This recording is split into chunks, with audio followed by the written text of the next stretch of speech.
Well, we're here with Sonia Gaudette, who is the Regional Accessibility Specialist with the Thompson Okanagan Tourist Association, or TOTA. Thank you very much for being here today, Sonia. Thank you. It's a pleasure to be here. Can you tell us why you and the group are here today? Yeah, absolutely. So a bit ago, we learned about the Access Now app, which is a consumer-facing app where individuals who need information about accessible features can go to prior to going on an adventure or experiencing something that they want to experience. And that got us thinking, well, this is a great tool for the tourism industry.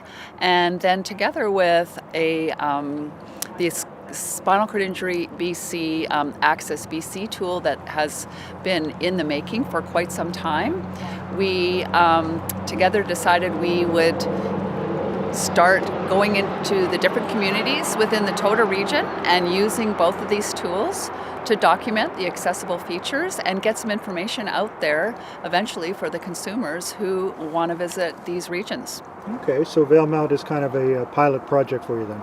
Yeah, absolutely. So we're in the Valemount area because we chose this community to launch the project, work out some kinks, figure out the best way to approach things, and together with Jen from Tourism Valemount, she's put together an incredible itinerary for us, and we knew that there was fabulous experiences up here that would really give us a sense of the information that we want to get into this app, and we're just having a fabulous time. Oh, that's great. So the first stop of the day was at Rearguard Falls today, and I saw you taking all kinds of measurements, you and the other team members. What were they measuring? So we're measuring things like the degree slope of ramps and hills. We're looking at handrail heights. We're looking at the width of boardwalks, width of trails, turning radius. So accessible features that people with mobility aids or low vision will want to know before they venture down the trail. And it's really important that we know ahead of time what to expect, because we may want to attach a piece of equipment onto our wheelchair. We may need to have a support person with us if needed, depending on your concerns. So those are the kinds of things that we're looking at. The ground surface, what kind of ground surface is it? Mm-hmm. Is there an accessible washroom available? What's the parking like? So all of those things that anyone needs to know before heading out, right? And it takes the anxiety out of going to a destination, the unknown. Okay, I know that I can park in an accessible spot. I know that I can get to the trailhead, and if I have to use the washroom while I'm there, well, I can.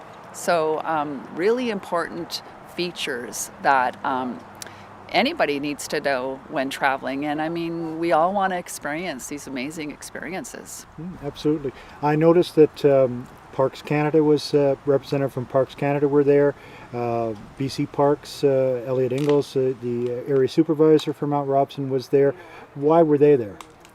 Well, I think we're just really trying to connect with everybody that needs to have this important information and make sure that we're not missing any of the key stakeholders. So, and they've got a lot of their own information that they've already gathered around the accessible features. So just combining all the information and just making sure that we're getting everything that we need and all collaborating. We're not trying to just do this in one region. I mean, we want to create entire user-friendly experience throughout the province of BC. I mean, the Ministry of Tourism has identified access and inclusion as a key strategy, a key priority. So building on that, we want to make sure that we're connected with everybody that can help us do that. That's great.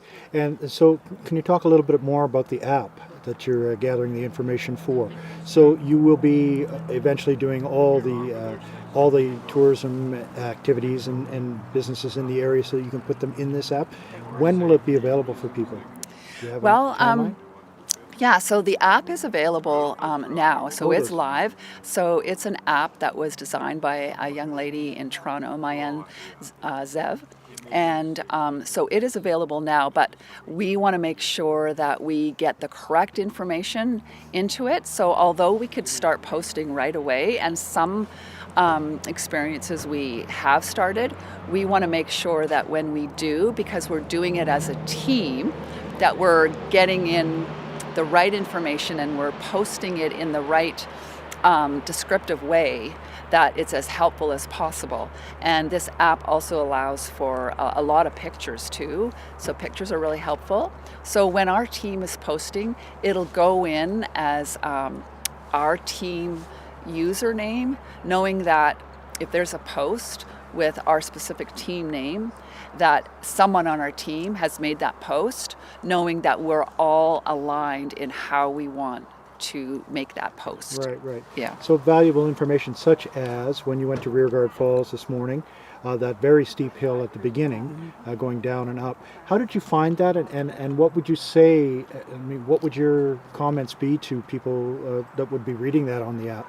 Yeah, so I would want to make sure that in that app about that particular slope that I give them what that slope degree is, and also the ground surface, and how it worked for me. So, I had a Go Freewheel, which is a front attachment, and knowing that I would need some type of power assist to get back up it. So comments like that users are familiar with, who use these tools, these adaptive devices. We're all very familiar with what those devices are. So ground surface, slope, what kind of support they may or may not need, so that the consumer can decide on their own. I mean, the power's in their hands to decide whether that particular trail is going to work for them. Right. And so we're talking about this, and later on we'll be looking at the Cranberry Marsh Trail, which is fairly accessible and flat. But we're here at Mount Robson to test out a trail rider, which is a rather, maybe I'll let you describe what a trail rider is. We just saw Elliot Engels, you didn't see him, but behind us on the road, he went by while you were talking.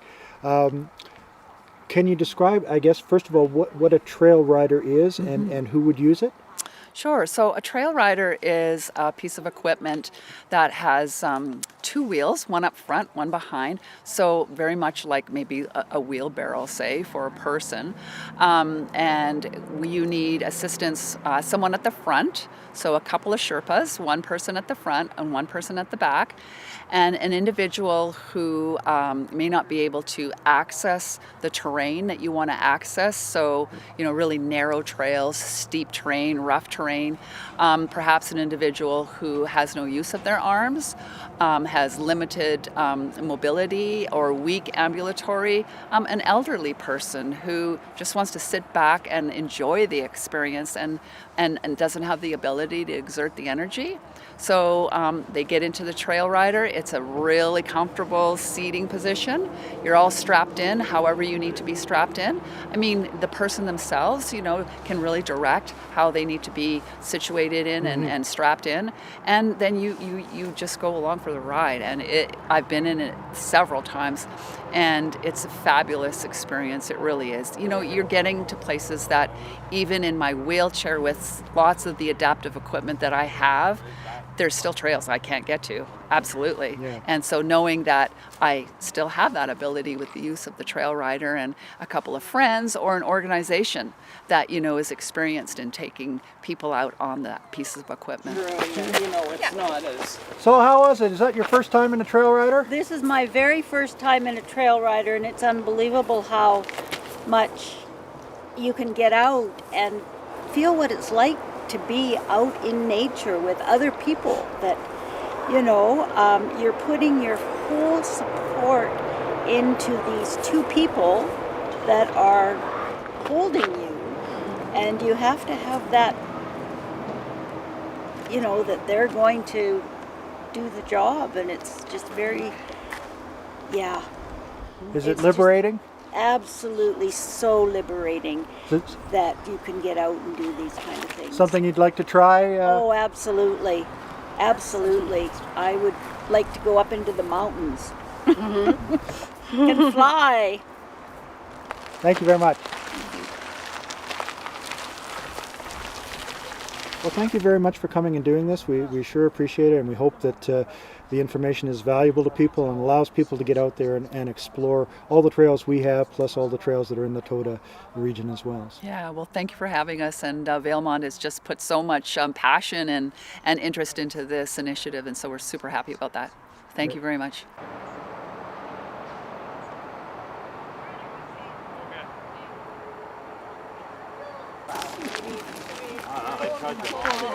Camera.